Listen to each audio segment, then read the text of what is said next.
Assalamualaikum warahmatullahi wabarakatuh. Alhamdulillahirabbil alamin wa bihi nasta'inu ala umurid dunya waddin wassalatu wassalamu ala asyrofil anbiya'i wal mursalin sayyidina wa maulana Muhammadin wa ala alihi wa sahbihi ajma'in amma ba'd. Perkenalkan, saya Dwi Sulistiawati dengan NIM akhir 003 kelas PAI 3A. Di sini saya akan memenuhi tugas pembuatan video stand up presentasi dari mata kuliah Etika Profesi Keguruan yang diampu oleh Bapak Dr. Oktio Franky Biantoro MPDI. Kali ini saya akan membahas tentang standar kompetensi guru. Tentunya sudah tidak asing lagi bagi kita siapa itu seorang guru. Perlu diketahui bahwa guru atau pendidik merupakan peran penting yang menjalankan keberlangsungan dan kelancaran belajar mengajar yang akan dilakukan.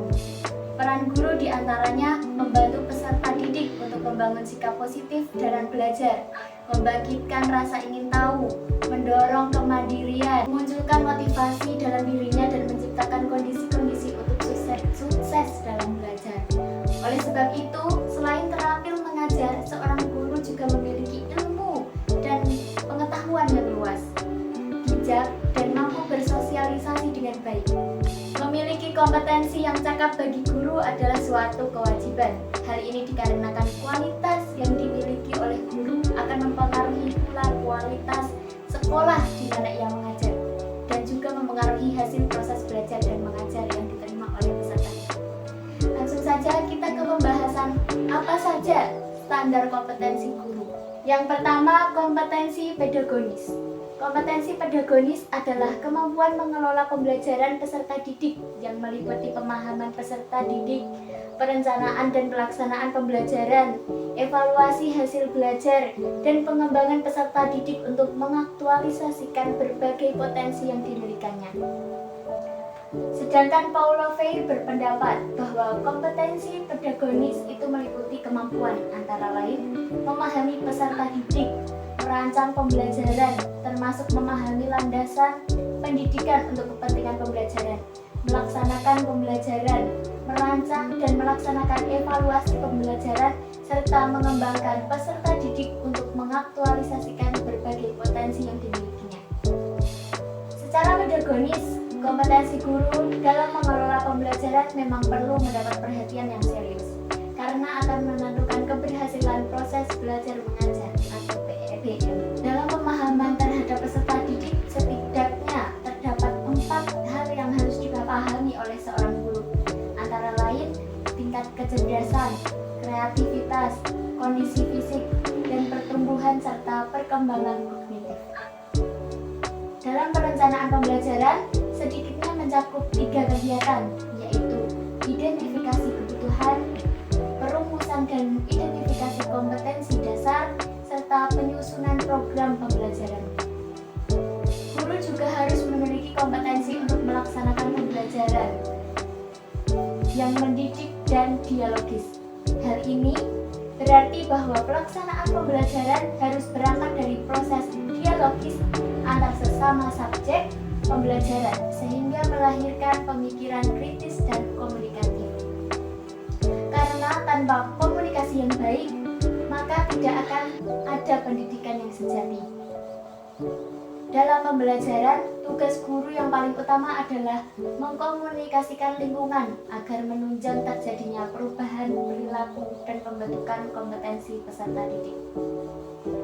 Kemudian, evaluasi hasil belajar dilakukan untuk mengetahui perubahan perilaku dan pembentukan peserta didik yang dapat dilakukan dengan cara antara lain penilaian kelas, tes kemampuan dasar, penilaian akhir suatu pendidikan dan sertifikasi, serta benchmarking dan penilaian program. Yang kedua, kompetensi kepribadian. Kompetensi kepribadian adalah kemampuan kepribadian yang mantap, stabil, dewasa, disiplin, arif, dan berwibawa, menjadi teladan bagi peserta didik dan berakhlak mulia.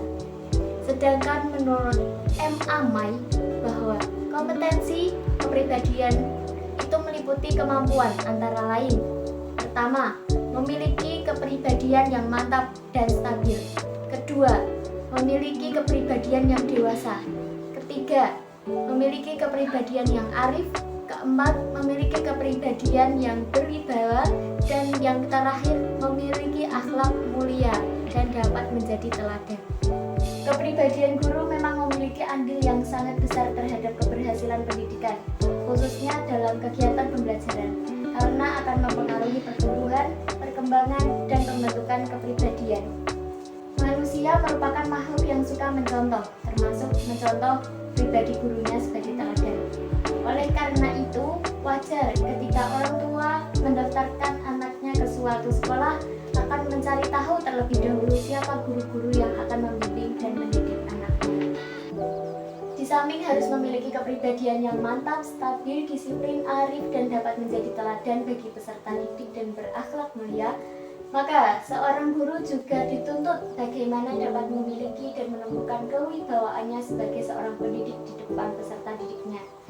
Setiap guru wajib memiliki seluruh unsur kompetensi personal atau kepribadian yang memadai tersebut, karena kompetensi ini akan melandasi atau menjadi landasan bagi kompetensi-kompetensi yang lainnya. Sehingga guru tidak hanya dituntut untuk mampu memakai pembelajaran, tetapi yang paling penting adalah bagaimana dia menjadikan pembelajaran itu sebagai ajang pembentukan kompetensi dan perbaikan kualitas peserta didik. Yang ketiga, kompetensi profesional. Kompetensi profesional adalah kemampuan penguasaan materi pembelajaran secara luas dan mendalam, yang memungkinkan membimbing peserta didik memenuhi standar kompetensi yang ditetapkan dalam standar nasional pendidikan. Sedangkan lebih khusus, ruang lingkup kompetensi profesional guru dapat dijabarkan: yang pertama, memahami, memilih, dan menentukan secara tepat jenis-jenis materi pembelajaran yang relevan dengan kebutuhan dan kemampuan peserta didik. Yang kedua, menguasai, menjabarkan, dan mengembangkan materi standar. Yang ketiga, mengurutkan materi pembelajaran dengan batasan ruang lingkupnya. Selanjutnya, mengorganisasikan materi pembelajaran dengan teori elaborasi. Yang kelima, memahami standar nasional pendidikan atau SNP. Selanjutnya, memahami, menguasai, dan dapat menerapkan konsep dasar, landasan-landasan, serta tujuan kependidikan, baik filosofis, psikologis, sosiologis, dan sebagainya. Yang ketujuh, memahami dan dapat menerapkan teori belajar serta prinsip-prinsip psikologi pendidikan dalam pembelajaran sesuai dengan taraf perkembangan peserta didik. Nomor 8, memahami dan mengembangkan kurikulum tingkat satuan pendidikan atau KTSP. Selanjutnya, mengelola kelas, kemudian merumuskan tujuan pembelajaran. Yang ke-11, memahami dan melaksanakan pengembangan kemampuan peserta didik dalam materi pembelajaran. Memahami, melaksanakan penelitian dalam pembelajaran menurut bidang studinya masing-masing. Memahami dan melaksanakan konsep pendidikan individual. Memahami dan dapat menerapkan metode pengajaran yang bervariasi. Yang terakhir, kompetensi sosial. Kompetensi sosial adalah kemampuan pendidik sebagai bagian dari masyarakat untuk berkomunikasi dan bergaul secara efektif dengan peserta didik, sesama pendidik, tenaga pendidik, orang tua atau wali peserta didik, dan masyarakat sekitar. Kompetensi sosial ini harus dimiliki dan dikuasai oleh guru. Memang cukup beralasan karena guru adalah makhluk sosial yang dalam kehidupan sosial, kemasyarakatan, dan lingkungannya tidak dapat dilepaskan dari yang tidak hanya terbatas pada pembelajaran di sekolah saja. Di samping itu, karena guru juga sebagai pembina, tokoh, panutan, petugas, dan agen perubahan sosial masyarakatnya. Sehingga diharapkan guru merupakan kunci penting dalam kegiatan hubungan sekolah dengan masyarakat. Dari yang telah saya uraikan tadi dapat ditarik kesimpulan bahwa keberhasilan seorang guru dalam melaksanakan tugas dan tanggung jawabnya sebagai seorang guru pengajar sangat tergantung tergantung pada diri pribadi masing-masing guru dalam lingkungannya tempat ia bertugas. Sedangkan kompetensi guru adalah kemampuan yang dimiliki guru yang diidentifikasikan dalam 4 kompetensi, yaitu kompetensi yang berhubungan dengan tugas profesionalnya sebagai seorang guru, kompetensi pedagogik, kompetensi yang berhubungan dengan keadaan pribadi atau personal, dan kompetensi yang berhubungan dengan masyarakat dan lingkungannya atau sosial. Saya rasa cukup sekian penjelasan dari apa itu standar kompetensi guru. Sebelum saya akhiri, ada pepatah yang mengatakan, seorang kreator hebat mungkin hanya bisa membuat beberapa karya, namun guru yang hebat bisa melahirkan ribuan orang yang mulia. Saya rasa cukup sekian. Langit mendung, naik taksi, hujan turun, mulai terjatuh. Cukup sekian, terima kasih. Wassalamualaikum warahmatullahi wabarakatuh.